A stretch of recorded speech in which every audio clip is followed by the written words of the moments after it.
Terima kasih masih bersama kami di Indonesia Bicara. Pemirsa, kita lanjutkan perbincangan kita kali ini dengan Pak Hermawan Saputra, Ahli Kesehatan Masyarakat. Selamat malam Pak Hermawan. Selamat malam, Bung Wilson. Baik, Pak Hermawan, langkah dari pemerintah daerah tadi ini semua sama untuk mengurangi angka COVID-19. Beberapa kantor kedinasan ini di lockdown, lalu untuk pusat perbelanjaan dan restoran dibatasi mulai maksimal sampai jam 7 malam ataupun jam 8 malam. Apakah langkah-langkah ini dinilai tepat, Pak, untuk bisa mengurangi angka COVID-19 yang saat ini sedang melonjak di beberapa daerah, Pak Hermawan? Ya, kalau kita lihat dinamika beberapa hari terakhir ini kan sebenarnya kami dan para epidemiologis ya, para ahli kesehatan masyarakat, praktisi kesehatan sebenarnya cenderung mengusulkan untuk lockdown. Artinya betul-betul memutus mata rantai COVID. Nah, sejujurnya kebijakan yang ada oleh pemerintah maupun pemerintah daerah ini kan masih mengedepankan PPKM istilahnya. Walaupun sebenarnya tidak utuh juga PPKM, karena PPKM pada akhirnya menyasar lokus RT RW atau juga pada level kelurahan atau desa yang memang ada zonasi merah di situ, sehingga pembatasan kegiatan mikro itulah yang dilakukan. Tetapi sebenarnya dengan aktivitas yang dibatasi pada ruang-ruang publik yang lain seperti mal, kemudian perkantoran dan lain-lain, sebenarnya itu kembali mengacu kepada PSBB, pembatasan sosial berskala besar yang memang kegiatan ekonomi, sosial keagamaan, dan pendidikan seharusnya memang demikian. Hanya saja, Bung Wilson, sebenarnya kebijakan-kebijakan ini tidak terlampau signifikan untuk memutus mata rantai COVID, karena tujuannya hanya relaksasi sementara. Kita ingat dulu ya, ketika bulan Januari, Februari di beberapa kota besar seperti DKI, itu terjadi over capacity juga, stagnasi pelayanan di rumah sakit. Kasusnya juga sudah hampir sama, sekarang 150.000 kasus juga aktif ya. Nah, ini menunjukkan bahwa situasi berulang, ada lonjakan yang signifikan, tetapi yang sangat membedakan situasi kita saat ini, yaitu varian baru atau varian of concern, yaitu varian Delta, belum lagi Alpha, Beta, dan Gamma juga hadir semua nih di Indonesia, terutama di Jabodetabek atau di Jakarta khususnya. Jadi ini yang membedakan sehingga pendekatan PPKM sebenarnya tidak lagi efektif. Dan adapun sinergitas antar daerah ini harus diinstrumentasi atau dikomposeri oleh pemerintah pusat. Nah, maka kita berharap kebijakannya lebih radikal sebenarnya. Nah, jadi ini situasi yang membedakan, Bung Wilson, dengan beberapa waktu yang lalu atau bahkan tahun lalu. Baik, artinya kebijakannya harus progresif agar penanganannya juga lebih baik dibandingkan dengan Januari dan Februari lalu kemarin ya, Pak Hermawan. Nah, Pak Hermawan, lalu bagaimana dengan saat ini agar tadi angka bed occupancy rate ini tidak melebihi kapasitas, tidak over capacity seperti Januari? Karena memang beberapa daerah saat ini sudah ada yang 80-90% kapasitas rumah sakit sudah terpenuhi. Lantas apa aturan tegas yang harus dilakukan pemerintah ini agar pasien masih bisa dirawat di rumah sakit?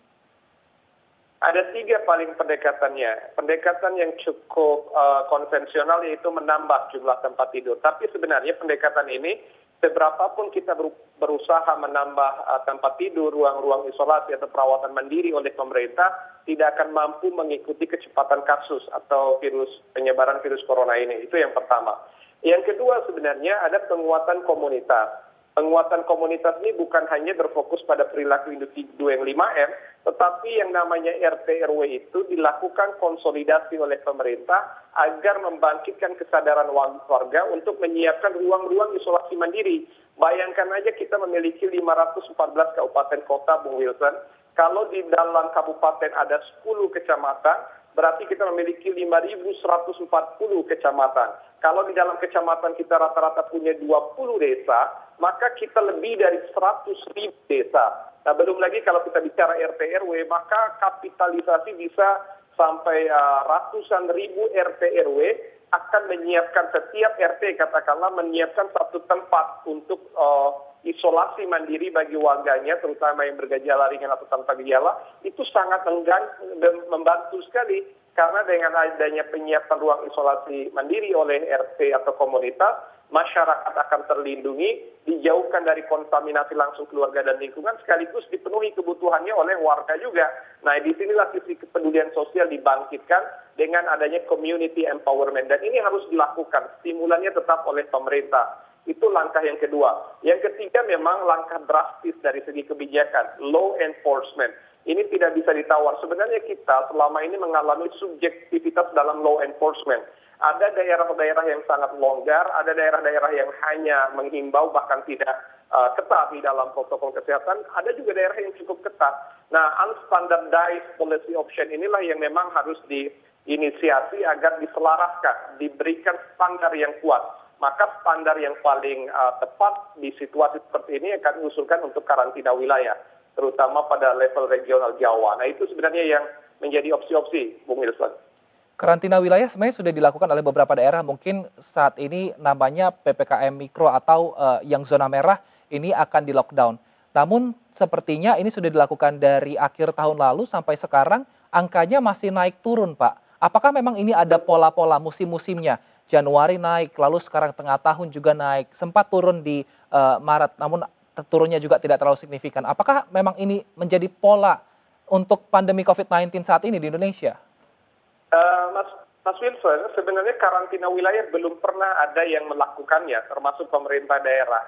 Istilah lockdown itu istilah informal ya, istilah seolah-olah lockdown, misalnya lockdown kampung, lockdown kantor, itu sebenarnya istilah yang dilabeli umum untuk mempermudah kebutuhan saja, tapi bukan dalam konteks lockdown atau karantina wilayah yang kita pahami.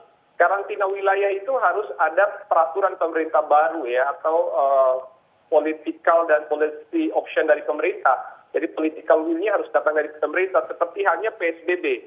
PSBB itu ditetapkan oleh peraturan pemerintah nomor 21 tahun 2020 terbit 31 Maret 2020 yang lalu.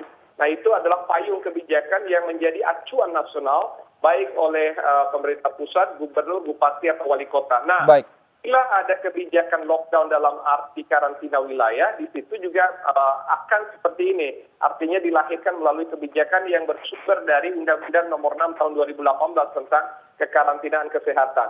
Nah, sementara istilah lockdown yang dipakai oleh masyarakat, apakah kampung atau juga lockdown perkantoran atau daerah, sebenarnya belum ada daerah yang melakukan lockdown dalam arti yang sebenarnya. Nah, pembatasan ketat ya, penerjemahan dari PSBB atau PPKM itulah yang dilakukan oleh pemerintah daerah sekarang. Tetapi kan sebenarnya tidak betul-betul untuk mengendalikan COVID, tapi hanya melakukan relaksasi atau melandaikan sementara saja, Bung Wilson.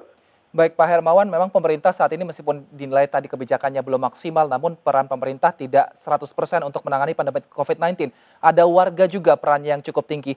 Warga saat ini Indonesia apakah masih betah, Pak, untuk selalu memakai masker atau apakah sudah mulai bosan menerapkan protokol kesehatannya sehingga angkanya juga naik?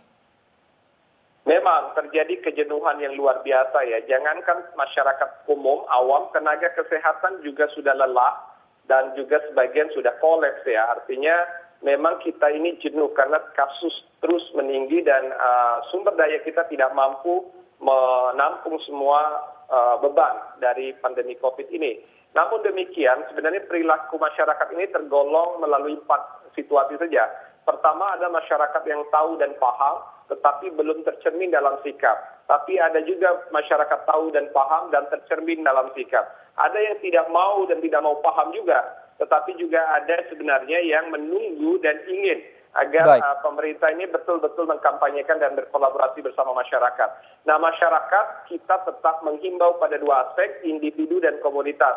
Individu protokol yang 5M itu tidak bisa ditawar dan itu menjadi personal awareness. Tetapi tadi yang saya sebut dengan komunitas itu, Bung Wilson, yaitu mengaktifkan komunitas pada level RT RW agar peduli satu sama lain, dikampanyekan menjadi sebuah upaya dari, oleh, dan untuk masyarakat, terutama untuk penyediaan ruang-ruang isolasi mandiri di saat genting seperti ini, Bung Wilson. Baik, terima kasih Pak Hermawan Saputra, ahli kesehatan masyarakat. Kita harapkan semoga tadi perbincangan kita ini bisa menjadi masukan kepada pemerintah daerah supaya lebih berinovasi lagi untuk membuat kebijakan agar pandemi COVID-19 bisa berakhir di Indonesia. Terima kasih Pak Hermawan telah bergabung bersama kami di Indonesia Bicara. Baik, terima kasih. Sehat selalu. Pemirsa, zona merah harus berbenah, namun pembenahan tidak maksimal jika yang berpartisipasi hanya pemerintah. Peran masyarakat yang disiplin protokol kesehatan dan patuh aturan daerah juga menjadi kunci utama agar pandemi COVID-19 tidak semakin parah. Dan pemirsa, demikianlah Indonesia Bicara hari ini. Live stream MNC News bisa Anda saksikan melalui aplikasi Vision Plus dan iNews.id. Saksikan pertandingan Piala Eropa hanya di RCTI dan Soccer Channel 101 MNC Vision. Tetap patuhi 3M, menjaga jarak, memakai masker, dan mencuci tangan. Wakil seluruh kerabat kerja yang bertugas, saya Wilson Purba undur diri. MNC News Channel Berita Pilihan Indonesia, terima kasih. Sampai jumpa.